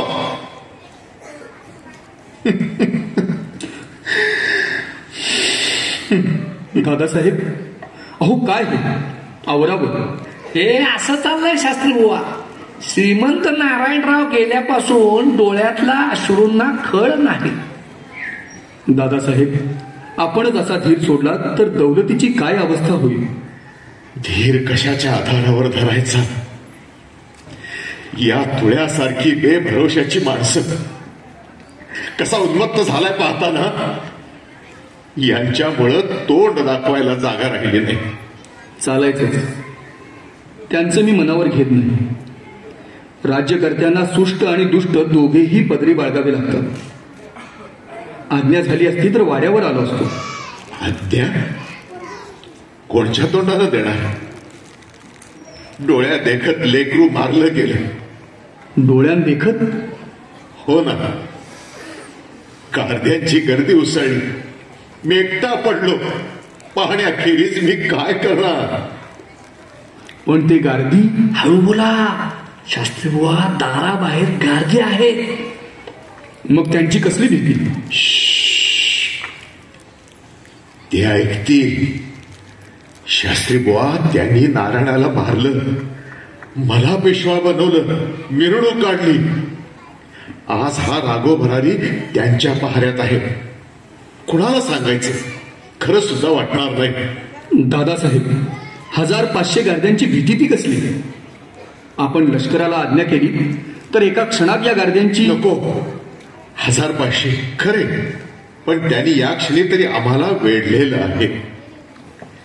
फौजेला आणण्यासाठीही उसंत ठेवले नाही. फौज येईपर्यंत ते आमचाही नारायणाप्रमाणे निकाल लावू शकते. शास्त्रीबुवा, या कठीण प्रसंगी आपलं सहाय्य हवं. श्रीमंत, आज्ञा करा. रामशास्त्री आम्हाला कोणत्याही प्रसंगात टाळणार नाहीत. दादासाहेब, शास्त्री बुवा जबाबदारी कशी टाळतील? शास्त्री बुवा 2 दिवसांनी दादासाहेब अधिकृतरित्या पेशवे बनतील, त्यावेळी आपण असायला हवं. ते माझं कर्तव्यच आहे. भावी पेशव्यांना मसनदीकडे नेण्याचा मान न्यायाधीशांचाच असतो. कोणी जरी आलं नाही तरी आम्ही जरूर तेथे येऊ, यावंच लागेल. आमची चिंता दूर झाली. आम्ही पेशवे झाल्यावर न्यायाधीशांच्या वतनाचा विचार करणार आहोत. अहो, करायलाच हवा. न्यायदानावर श्रीमंत प्रसन्न झाले. श्रीमंतांनी दिलं काय? मोत्याचा कंठा. आता मोती खाऊन काय पोट भरतं दादासाहेब? आम्ही ऐकतो रामशास्त्र्यांच्या घरी फक्त 1 दिवसाचा शिडा असतो म्हणे. अगदीच दरिद्री. ते काही नाही. आम्ही पेशवे झालो की बहाल. आम्ही शास्त्री बुवांना पालखी देऊ, वाडा देऊ. शस्त्राचं कोठार वाड्याच्या इतमामानं भरलं जाईल. शास्त्री बुवा दिवसा मशालीचे मानकरी बनतील. काही नसलं तरी दिवसा मशालीचा मान हवाच. अलीकडे माणसाला दिवसाही दिसेन असं झालं आहे. मशाल हाती असल्याखेरीज तोफ टाकता येणार नाही. तोफ? कसली तोफ? न्यायाची. न्यायाचा प्रकाश पडल्याखेरीज जुलमांचा अंधकार दूर होत नसतो. शास्त्री बुवा, आम्हाला फार वेळ नाही. फक्त 2 दिवस राहिले. खूप कामे तशीच आहेत. शिंदे होळकर आले आहेत. छातीवर दगड घेऊनच सारं कर्तव्यापोटी करतोय. मग आपण दरबारी येणार ना?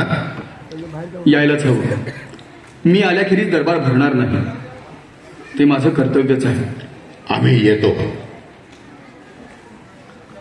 ऐकलत ना? आपण काय ठरवलं? मी काय ठरवणार? नारायणराव गेले. दादासाहेबांनी आज्ञा केली तर न्यायासनाचे काम पाहू. एवढं होऊ नये. तुम्ही निर्धास्त असाल. हा रामशास्त्री आपलं कठोर कर्तव्य करण्यात कुचराई करणार नाही. तर्कशुद्ध विचार आणि बिनतोड संशयातीत पुरावा यांच्या आधारावरच न्यायदानाचा तराजू उभा असतो. पण तराजू सारखीच माझ्या मनाची आज दोलायमान अवस्था होते आहे. दादासाहेबांचा हात या खुनामागे नसावा अशी मनाची भावना होते न होते तोच. या तर्काला आता दुसरी बाजूही स्पष्ट होऊ लागली आहे. तुळ्या पवार सारखा 1.5 दमडीचा मनुष्य पेशव्यांच्या सरन्यायाधीशावर तलवार उपसण्याचं धाडस करू शकतो. नारायणरावांचं काय झालं ते लक्षात ठेवा अशी धमकी देतो. पाठोपाठ खुद्द रघुनाथराव आपणहून माझ्या दाराशी येतात. एकीकडे नारायणरावासाठी अश्रू ढळताना खून आपल्या डोळ्यात देखत झाला असेही सांगतात. मी फौज बोलवा म्हणताच उडवा उडवीची उत्तर देतात. अटकेपार झेंडा लावल्याचा दिमाग. अहोरात्र मिरवणारे राघव भरारी आपल्याच पदरच्या गारद्यांच्या धास्तीनं भेदरून गेल्याचा देखावा करतात. आणि हे सर्व बोलताना एकदाही माझ्या दृष्टीला दृष्टी भिडवू शकत नाही. दूध आणि पाण्याच्या मिश्रणातून राजहंस नेमका दूधच घेतो. त्याचप्रमाणे नित्य न्यायासनावर बसून मनभर असत्याच्या ढंगात मिसळलेला सत्याचा एक एक कण देखील नेमका वेचून काढणारा मी. माझ्या डोळ्यात धूळ पेगणं इतकं सोपं आहे. दादासाहेब, तुम्ही इथे आलात तिथेच फसला.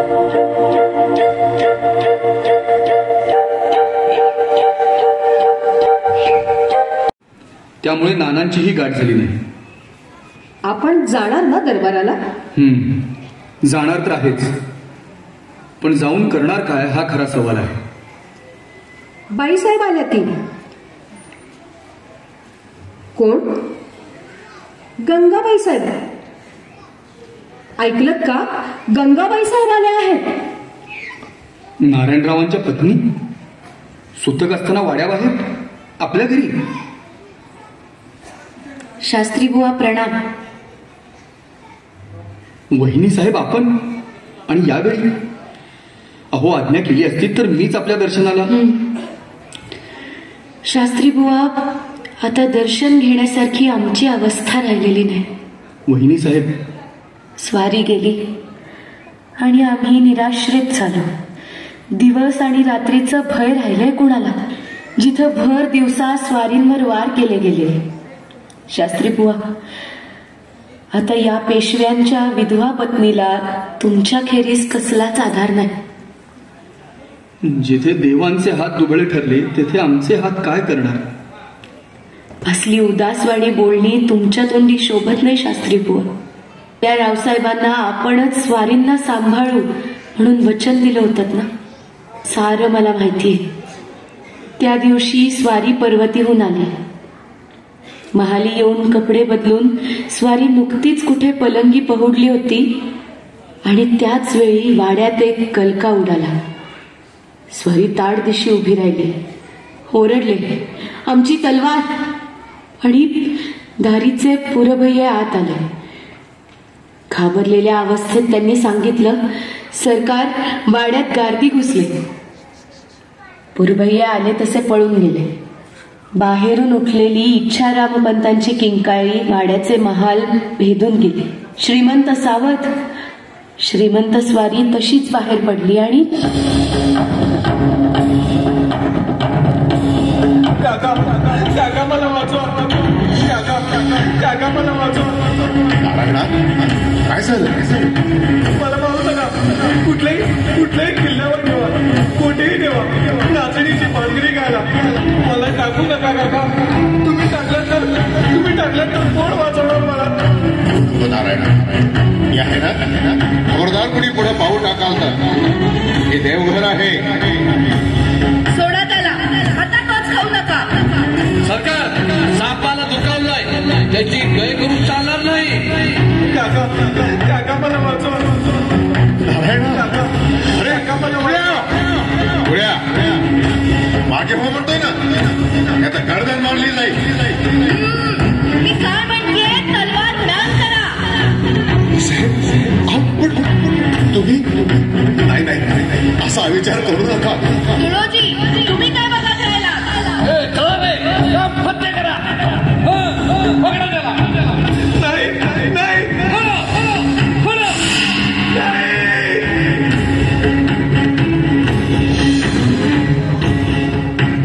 वाड्यात एकच आक्रोश, धावपळ, लुटालूट चालली होती. सारं बळ एकत्र करून मी धावत गेले आणि माझ्या सौभाग्याचे तुकडे रक्ताच्या थारोळ्यात पडलेले पाहिले. वहिनी साहेब, आवरा, आपल्याला त्रास होईल. पिऊ नका बाई. त्या सांडलेल्या रक्तावर माझे अश्रू केव्हा चाटून गेले. शास्त्री बुवा, नाईलाज झाला म्हणूनच हे फुटकं कपाळ घेऊन तुमच्या समोर आले. स्वारी गेली. त्या चांडाळणीनं, आनंदीबाईनं साऱ्यां देखत माझे केस धरून फरफटत नेऊन मला कोंडलं. डोळ्यातल्या पाण्यानं खालची जमीन माऊ झाली, पण कुणाच्या मनात दयेचा पाझर फुटला नाही. वहिनी साहेब, मी न्यायपारंगत, दशग्रंथी, शास्त्र संपन्न, पण या प्रसंगी तुमचं सांत्वन करायला माझं ज्ञान भांडार घेत आहे. आकाश फाटलं तरी तिथं शब्दांची ठिगळ कशी पुढे पडली. वहिनी साहेब, माझे हात बांधलेले आहेत. तुमचे नुसते हात बांधले गेलेत शास्त्री बुवा, पण मी पुरी जखडलीये. त्याची काय वाट? वहिनी साहेब, शास्त्री बुवा, मरायचंच असतं तर त्याला सतीचं सरळच कशाला हवं? कोंडल्या खोलीत सुद्धा ते साधता आलं असतं, पण माझ्या नशिबी ते सुद्धा लिहिलं गेलं नाही. कालच्या पेशव्यांच्या उद्याच्या वारसासाठी मला जगावं लागलं. वहिनी साहेब, नारायणरावांचा वारसा म्हणजे? हो,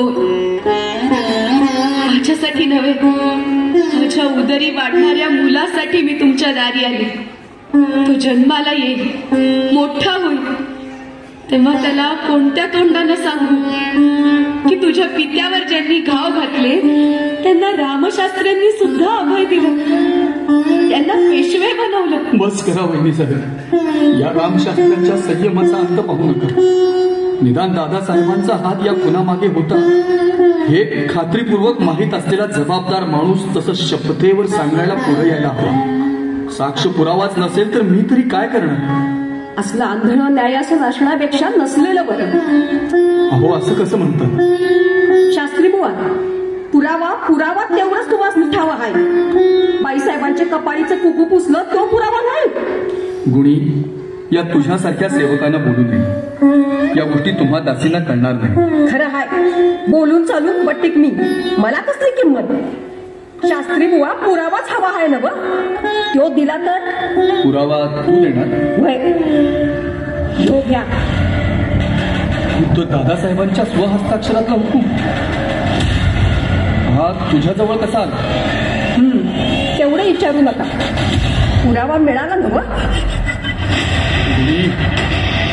गुणवंता, नाव सार्थ केलंच कोणी.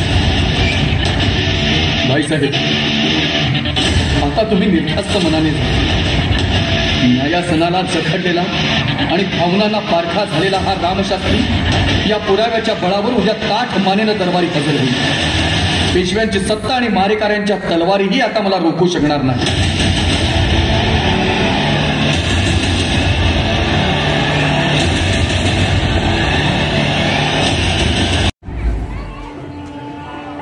वा, शिंदे होळकरांचं आगमन झालं म्हणजे दरबार कसा भरगच्च वाटत. दादासाहेबांनी आम्ही दरबारी हजर झाल्याचं कळवा. दरबारचे सारे मानकरी त्यांच्यासाठी तिष्ठत म्हणावं. अहो, दादासाहेबांची तयारी केव्हाच झाली आहे. मग येऊ का? अद्याप रामशास्त्री आले नाही. ते येतात दादासाहेब दरबारीत दाखल होतील. अहो, पण रामशास्त्री आले नाहीत म्हणून दरबार खोळंबण्याचं काहीच कारण नाही. असं कसं? श्रीमंतांना मसनदीकडे नेण्याचा मान न्यायाधीशांचा. चिंतोपंत, स्वारींना दरबारी घेऊन या. रामशास्त्री आले नाहीत म्हणून दरबार खोळंबणार नाही. ज्याचा त्याचा मान ज्यानं त्यानं राखावा. पण वहिनी साहेब, दादासाहेबांना मसनदीकडे जाताना कुणाच्याही मदतीची गरज नाही. ते आपल्या पावलांनी मसनदीकडे जायला समर्थ आहेत. जशी आज्ञा.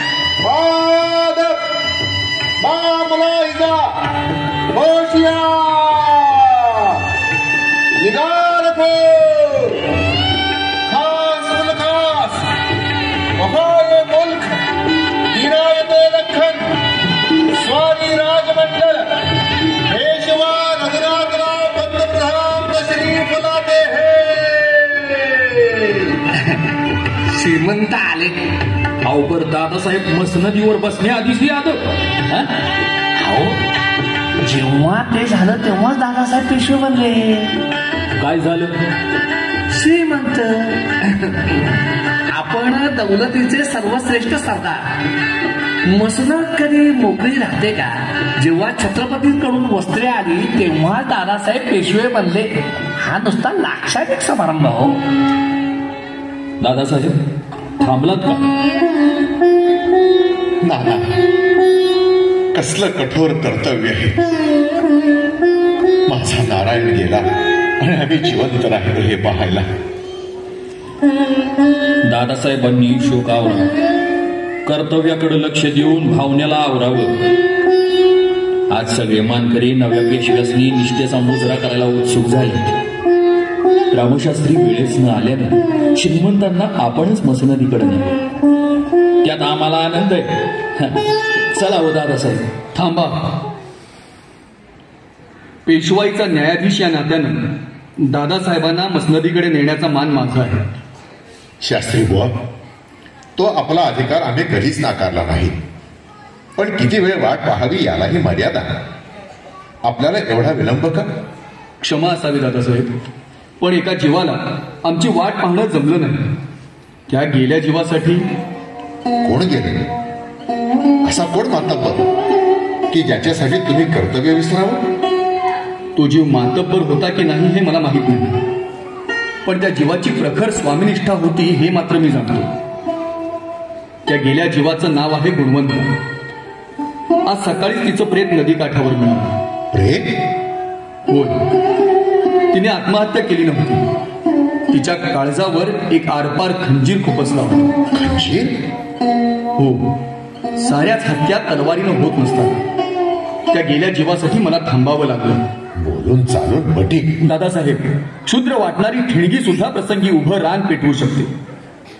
बटकी तर खरीच, पण तिचं वणवा पेटवण्याचं सामर्थ्य अजून आपल्याला दिसायचंय. चला, आधीच उशीर झालेला आहे. वाट पाहून थकलो. आपल्याला वेळ झाला म्हणून. दादासाहेब, पेशव्यांच्या मसनदीवर बसायला आपण उतावीळ झाला आहात म्हणून आपली ही घाई गर्दी मला समजते. पण गर्दी करून तलवारी चालवता आल्या तरी घाई करून पेशवे पदावर बसता येत नाही. काय? मसनदीवर जाताना शांतपणे रीतिरिवाजाला धरूनच जायला हवं, पण जाण्याआधी हात बांधून घ्यावे. हा रिवाज मोठा चांगला आहे. मसनदीवर बसणारा पेशवा मसनदीचा मालक नसून राज्य कर्तव्याला जखडलेला गुलाम आहे ही जाणीव राखण्यासाठीच हे हात बांधलेले असतात. न्यायाच्या हाताचा आधार घेऊनच त्यांना मसनदीकडे जाता येतं. चला व दादासाहेब, पाहिलं दादासाहेब, हीच ती पेशव्यांची मसनद. शौर्य तेजानं कशी झगमगते आहे. हीच ती मसनद की ज्यावर थोरले बाजीराव विराजमान झाले होते. दौलतीच्या निष्ठेनं साऱ्या हिंदुस्थानात त्यांनी मसनदीचा दरारा निर्माण केला होता, वाढवला होता. हीच ती मसनद की जिच्या निष्ठेपायी माधवराव पेशव्यांनी पानपताचा कलंक धुवून काढून त्या मसनदीला तेजस्वी बनवलं. छत्रपतींनी उभारलेल्या जरीपटक्याच्या तेजानं निजाम हैदरपासून दिल्लीच्या पातशाहीपर्यंत साऱ्यांना दिपवलं. माधवाची आठवण झाली तरी ऊर भरून येतो. आपला ऊर भरून येणं स्वाभाविक आहे. त्यांच्या अंतकाळी आपण थेऊरला होता. त्यांना आपण नारायणरावांना सांभाळण्याचं वचन दिलं होतं. श्री गजाननाच्या आणि पेशवांच्या या सरन्यायाधीशाच्या साक्षीने नारायणरावांचं सुतकही अजून संपलेलं नाही तोवरच आपण पेशवे पदावर बसण्यासाठी निघाला आहात. तेव्हा या मंगल प्रसंगी त्या आठवणीनं आपला ऊर भरून येणारच. शास्त्री नारायणा. दादासाहेब, असे दचकलात का? तुमचा चेहरा पांढरा फटफटीत पडला. हात थरथरत आहे. अंगाला दरदरून घाम सुटला. मी ठीक आहे. मग उचला पाहू. पहा ही पेशव्यांची मसनद. हिच्यावर अंथरलेला मखमलीचा रंग रक्तासारखा तांबडाचा आहे. तेव्हा ती रक्तानं भिजून निघाली तरी ते डाग कोणाला दिसण्याची मुळीच भीती नाही. आपण निश्चिंत मनाला चलावं. चिंतोपंत, नाना, हा काय प्रकार चाललाय? चलावं दादासाहेब. बाईसाहेब अधीर झाल्या. मसनद आपली वाट पाहत आहे. रिकामीच आहे ती. माधवराव गेले, नारायणराव गेले, खरंच गेले. आठवतं ना, आपण तिथेच होता. त्यावेळी त्यांनी किंकाळी फोडली होती, काका मला वाचवा. वासरानं वाचवा म्हणून हंबरडा फोडला तरी कसायाच्या काळजाला का कधी फाजर फुटतो? त्या असहाय्य वासराच्या गळ्यावरून कसायाची सुरी चरा चरा फिरायची, ती फिरतेच. नाही नाही. श्रीमंत मागे वळू नका. शास्त्री बुवा, कोणत्या वेळी कोणती आठवण द्यावी याचं भानही राहिलं नाही. जना आटकेपार तलवार गाजवली. उदगीरच्या लढाईत निजामाला नामोहरम केला. तो पेशव्यांचा राघोबरारी तुमच्या नको त्या आठवणीनं कातर बनवला. माझ्या बोलण्यानं नव्हे, त्यांच्या करणीनं. मी फक्त त्याची आठवण करून दिली. त्याविना काही घडलं होतं? मांडवात गेलं तर अक्षता टाकायच्या असतात, भविष्य वर्तवायचं नसतं. एवढं मी कळू नाही तुम्हाला? अशराफ मुलावर तलवारीचे घाव ज्यांनी टाकले त्यांच्यावर शुभाशीर्वादांची अक्षता टाकणारा मी भिक्षुक नव्हे. चढत्या पारीला मुद्रा करणाऱ्यांनी ते खुशाल करावं. खबरदार शास्त्री बुवा, आमच्या इब्रतीवर आणि पेशव्यांच्या मसनदीच्या वारसावर बेगुमान आरोप करणारी ती बेलगामची भावरा. जीभ आवरा? जीभ आवरण्यासाठी मी या दरबारात आलेलोच नाही. सत्य, न्याय आणि नीतीची कवच कुंडला चढवून सत्ता पिपासून नराधमाच्या तलवारीचं पाणी चोखावं म्हणून माझी जिव्हा परजण्यासाठीच मी ठेववा. पेशव्यांच्या समस्त मानकऱ्यांनी पेशव्यांच्या या थर दरबारात पेशव्यांचाच न्यायाधीश हा रामशास्त्री निर्भीड आणि स्पष्ट आरोप करतो आहे. पेशव्यांच्या मसनदीवर हक्क सांगणारे रघुनाथराव बल्लाळ यांनी गादीच्या लोभानं प्रत्यक्ष आपल्या पुतण्याची हत्या केलेली आहे. श्रीमंत नारायणराव पेशव्यांचे खुनी आहेत ते. खोटं, साफ खोटं. मी खून केला नाही. गार्द्यांच्या गर्दीत. गार्द्यांच्या गर्दीत? दादासाहेब, या भाकड कथा तुमच्या आश्रितांना ऐकवा.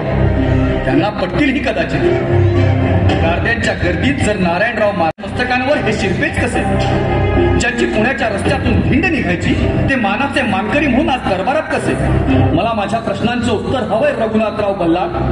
खामोश. थांबलास का? असेल हिंमत तर उपस्थित तलवार, म्हणजे या दरबारी मानकऱ्यांना त्यावरचे नारायणरावांच्या रक्ताचे डाग तरी दिसतील.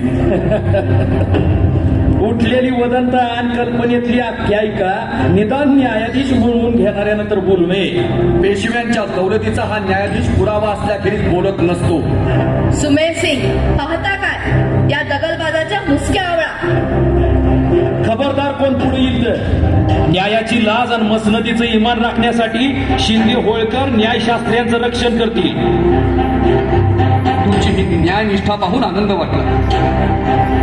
शास्त्री बुवा, तुम्ही जो दादासाहेबांवर आरोप केला तो सिद्ध झाला नाही तर तुमची गय केली जाणार नाही. गादीच्या इब्रतीसाठी उपसलेल्या तुम्हा वीरांच्या तलवारी बेइज्जत करणाऱ्या कंठनार कापल्याखेरीज म्याद होत नसतात हे मी जाणतो.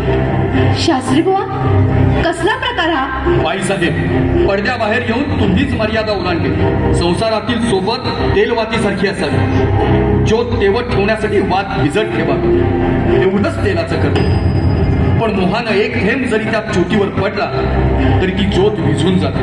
काजळलेल्या वातीखेरीज काही राहत नाही.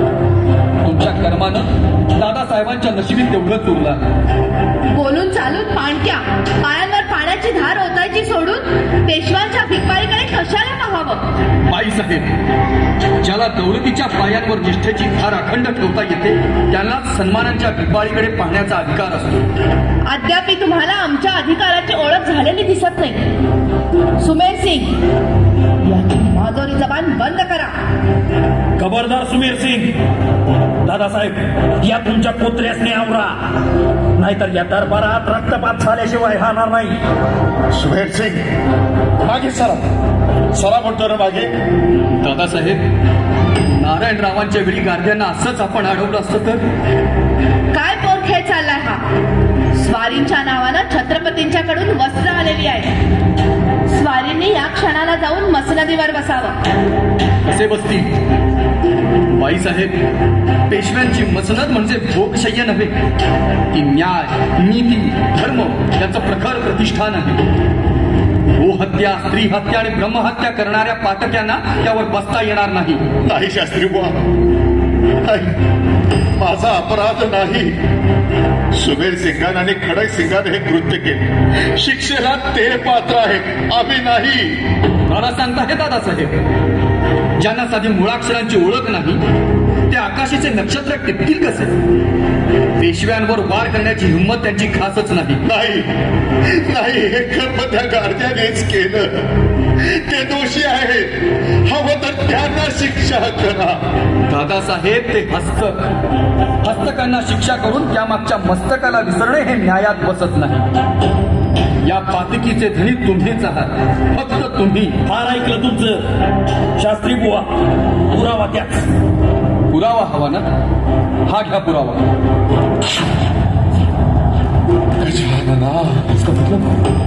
हाच तो पुरावा. खुद्द दादासाहेबांनी नारायणरावांना मारण्यासाठी त्यांच्या खास हस्ताक्षराचा, सही शिक्क्याचा दिलेला हुकूम. आणखीन काय हवं? आता खुशाल त्या मारेकऱ्यांना सोडा व या दादासाहेबांना मसनदीवर बसून राजनिष्ठेच्या शपथा घ्या. शास्त्री बुवा, श्री गजाननाला स्मरून सांगतो, नारायणाला मारण्याचा हुकूम मी दिला होता. माझा हुकूम फक्त धरण्याचा होता. कुणीतरी माझ्या अपरोक्ष हुकुमात बदल केला. कुणीतरी धच्या ठिकाणी मान केला. कुणीतरी म्हणजे कुणी? म्हणजे सांगा दादासाहेब, असे गप्प का? कुणी केला होता धचा मान? मला नाव सांगता येणार नाही, पण असा बदल झाला हे सत्य. ठीक आहे, वादासाठी क्षणभर मान्य करू की तुमच्या अपरोक्ष तुमच्या हुकुमात हा बदल झाला. पण खून तर तुमच्या अपरोक्ष झाला नाही, तुमच्या समक्ष झाला. हे माझ्याजवळ तुम्हीच कबूल केलेलं आहे. खून देणारे तुम्ही तुमच्या मनात फक्त धरावे असं होतं तर डोळ्या देखत मारू कसं दिलं? त्याच वेळी मारणाऱ्यांचे हात का नाही कलम केले? एवढंच लक्षात ठेवा की जीवनातलं धन आणि मान कागदावरील अक्षरांच्या बदलांनी मिळत नसतो.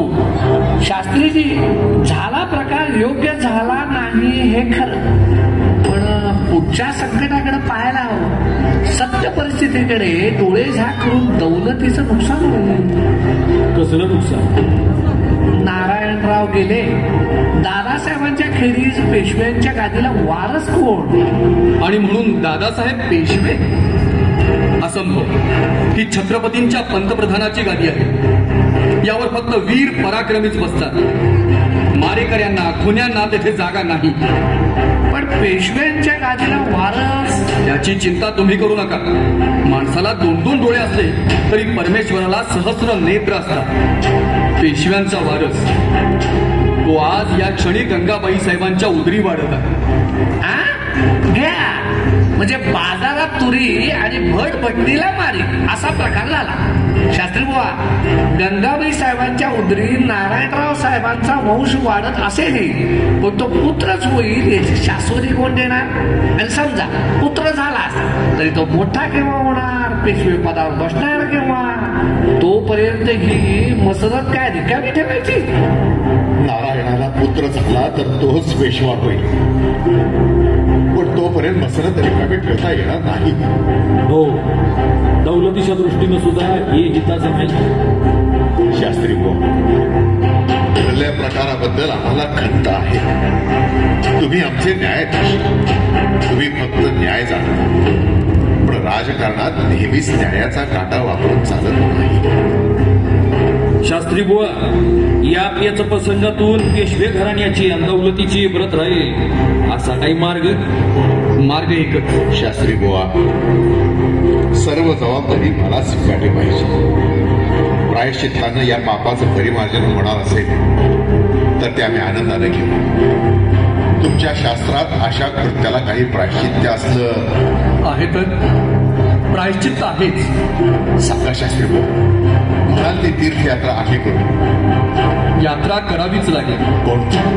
रामेश्वर नाही, काशी नाही, चारीधाम यात्रा? मग कोणती? परलोक यात्रा. परलोक यात्रा? होय, तुमच्या या आसुरी गुन्ह्याला एकच प्रायश्चित्त आहे आणि ते म्हणजे देहांत प्रायश्चित्त.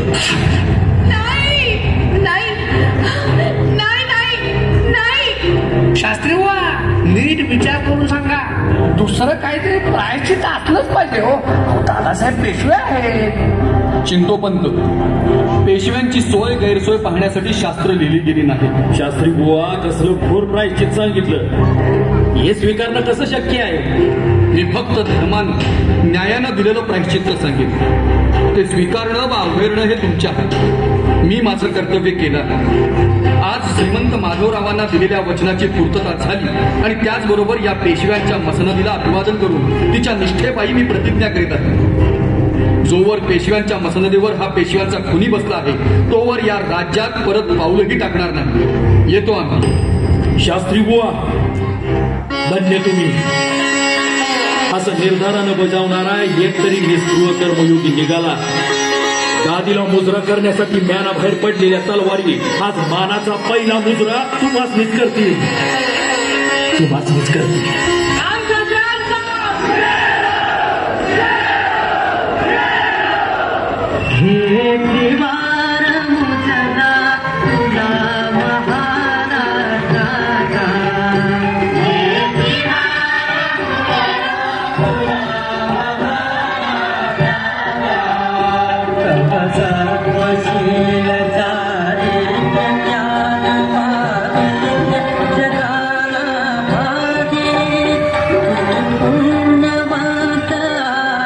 पालकांनी बसायचंय, 2 मिनिटं बसायचंय. अजून थोडासा भाग